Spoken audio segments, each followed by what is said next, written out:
Hello, everybody out there. I am Travis Miguel, and I play in a band called Atreyu. And I'm here today at the lovely Riviera Theater in Chicago, Illinois, and I'm going to be showing you some of my gear. Start off with pretty much the centerpiece of everything, the Kemper.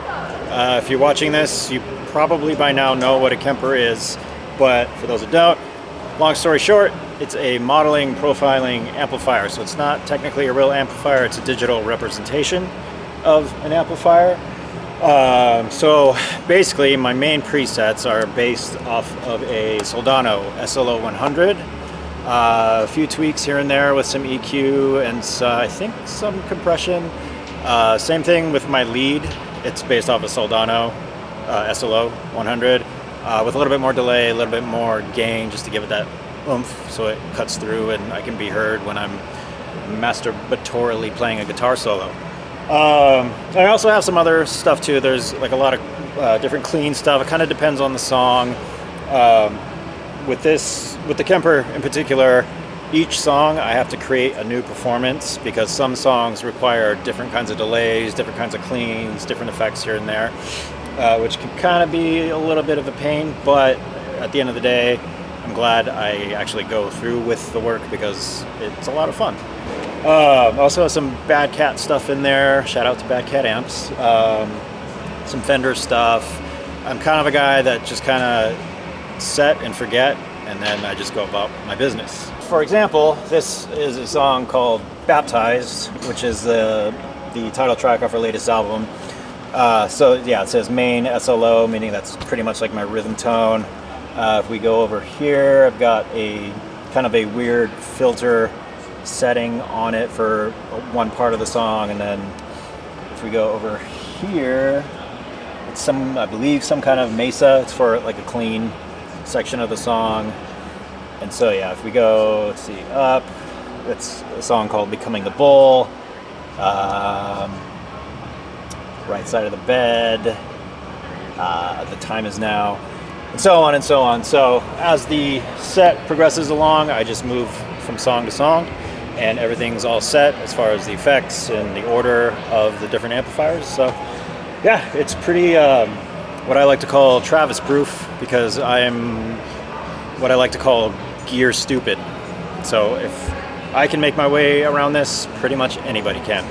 Before I was using Kemper, I was using the EVH 5153, which are, I mean, now they're pretty much considered tried and true. They're very loud, obviously, very high gain, which suits what we need to do. But we were all kind of curious about the digital world, so we decided to jump over to that ship, and we haven't looked back since. The convenience factor of the Kemper is, I mean, you can't beat it. You know, it's very consistent. You don't have to worry about a lot of moving parts like, you know, fuses and tubes and stuff like that. And it's obviously quite a bit smaller than an actual amplifier because we don't actually use cabs on stage. We just go straight into front of house. And yeah, so, and I can carry it on a plane for going for one-offs or overseas. And all the effects I use are in the Kemper as well, so I'm not bringing out a actual physical pedal board, which in a perfect world I wouldn't mind doing that, but for now, like I said, the convenience factor, you can't be beat. With guitars, I have been using Balaguer guitars. I've been with them for about 2 years now. They were gracious and generous enough to make this for me. It is my custom model, my signature model.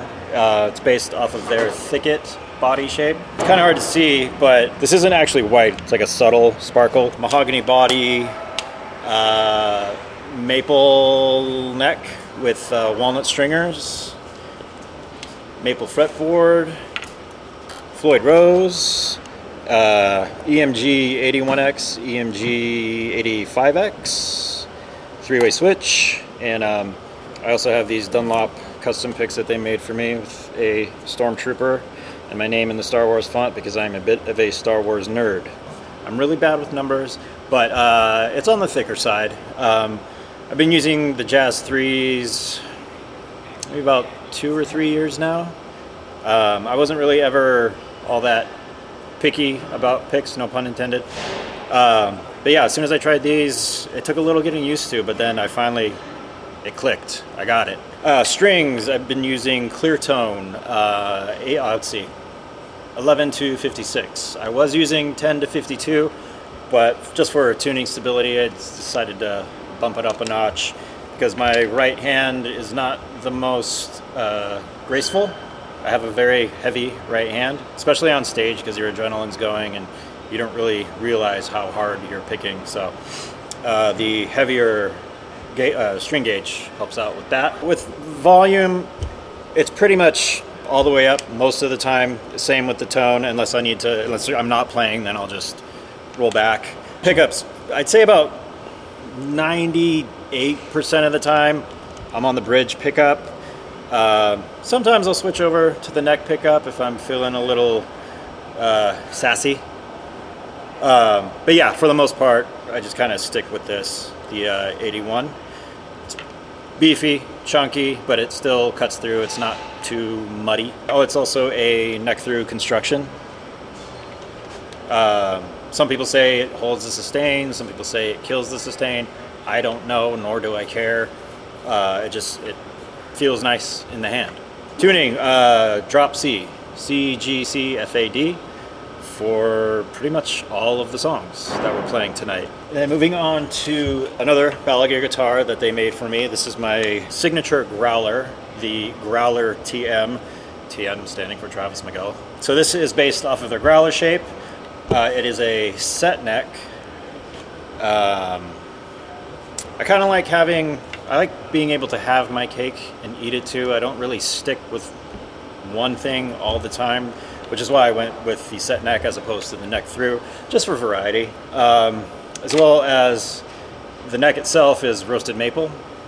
They roast the wood, and that draws out all the moisture, which makes for a more stable neck, which helps with tuning.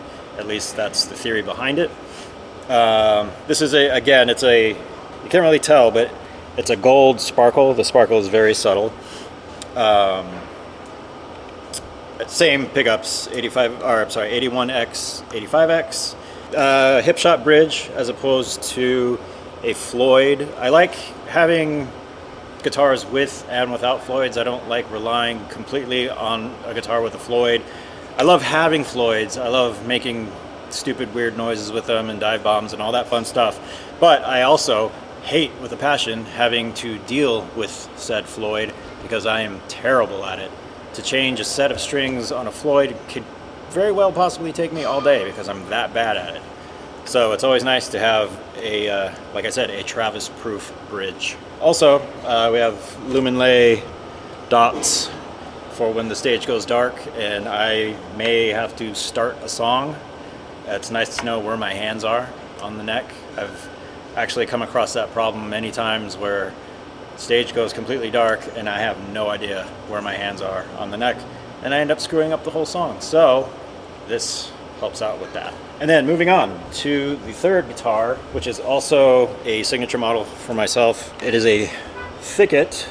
It's pretty much exactly like this white one, except it's in a black sparkle. So yeah, I use all three guitars throughout the set. Not because I need to, I just like to show off all my awesome toys. So yeah, Balaguer has been treating me extremely well for the past 2 years. I can't praise them high enough. So shout out to Balaguer, thank you guys. So yeah, you can order these at balaguerguitars.com as well. Shameless plug. So yeah, get yourself one. We've been using in-ears on this run. It helps. I mean, obviously for the obvious reasons, you can hear everything, you can adjust your own mix and whatnot, but it also cancels out the outside noise, so my ears aren't getting blasted nightly with the high-end frequencies of cymbals. Plus, I'm not getting any younger either, so my hearing is already shot. I don't need to make it any worse, so that's where in-ears come in handy. Oh, and I've also been using Shure wireless. This is the wireless pack. Nothing too exciting about that. I just switched over to Shure a few months ago, and these are really cool because the battery inside this you can actually just charge inside the unit itself instead of having to keep shelling out money for AA batteries, which for a whole tour that could be like in the hundreds of dollars. So this is actually saving us money. And our bass player as well, he uses it too, so even more money saved. That's it. My name is Travis Miguel, like I said before, and I play in a band called Atreyu. Check out our social media, Instagram at atreyuofficial.com. I believe most of our social media is that handle, at atreyuofficial, to be in the loop on the latest happenings. So yeah, thanks for hanging out. Thanks for checking out all my gear, and see you on the road.